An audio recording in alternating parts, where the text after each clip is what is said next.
Elle travaille discrètement sur la terrasse d'un EMS du Petit Lancy et plus volontiers quand il fait beau et chaud. Ce sont les abeilles de la Vendée. Après quelques craintes, elles sont aujourd'hui parfaitement intégrées par les résidents. Depuis que les abeilles sont là, ça fait maintenant à peu près 5-6 semaines, on voit pas les abeilles, elles sont pas sur nos terrasses, donc elles vont voler plus loin. Elles s'occupent d'elles-mêmes et de leur vie, donc elles s'occupent pas de la nôtre. Et puis ça rassure beaucoup les gens qui maintenant s'approchent de plus en plus des ruches pour les voir. Tous les matins, il y a une dame qui va rendre visite aux abeilles pour leur dire bonjour. Donc vraiment, c'est son petit tour matinal, c'est pour les abeilles.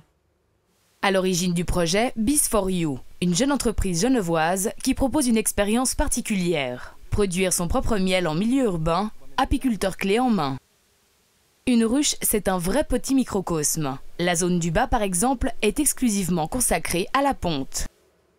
Ça, c'est vraiment des cellules operculées, c'est des œufs. On le voit aussi ici, c'est vraiment les œufs. Et donc ça va être vraiment, c'est la maternité, on va dire, de la ruche.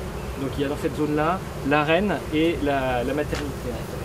Et puis en ce moment, comme elles sont assez fortes, comme on le voit sur ces ruches-là, en fait elles sont séparées en plusieurs parties.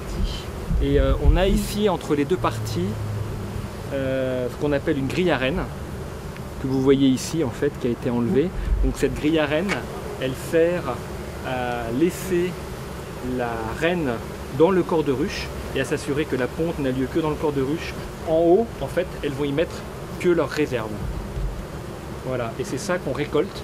En fait, c'est ce qu'on appelle les hausses à miel. Donc c'est le surplus de réserve. Donc ça, c'est vraiment du miel. Et c'est, en termes de couleur, c'est operculé avec de la cire, en fait.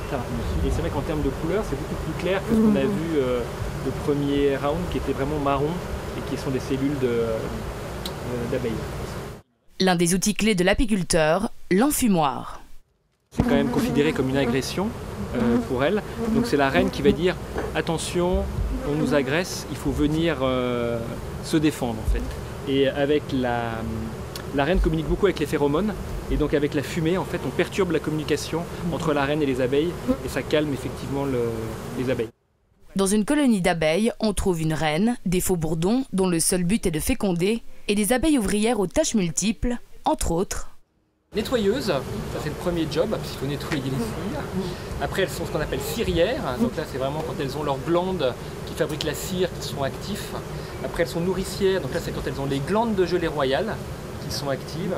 Et puis après elles sont gardiennes, et en fin de vie elles sont butineuses. Aujourd'hui, à l'EMS, l'activité au programme, c'est l'extraction du miel. Pour ce faire, les apiculteurs Nicolas et Vassia ont sélectionné 4 cadres de hausse parfaitement operculés. En effet, les abeilles cloisonnent les alvéoles avec de la cire une fois un certain taux d'humidité atteint. La première étape consiste donc à retirer la couche de cire. Super bien, ouais. C'est parfait. Une fois nettoyés, les cadres sont introduits dans un extracteur de miel, ici manuel.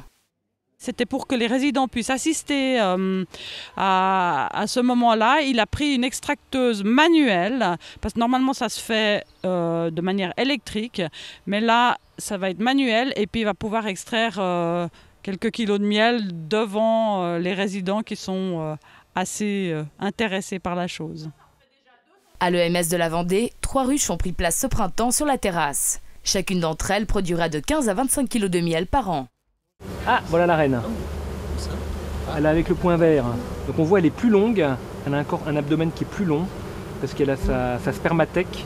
Donc elle a rempli sa spermathèque au moment du vol nuptial et donc elle a la quantité de sperme pour toute sa vie en fait. Donc elle arrive à garder pendant 3 à 4 ans pour pouvoir pondre et féconder des œufs.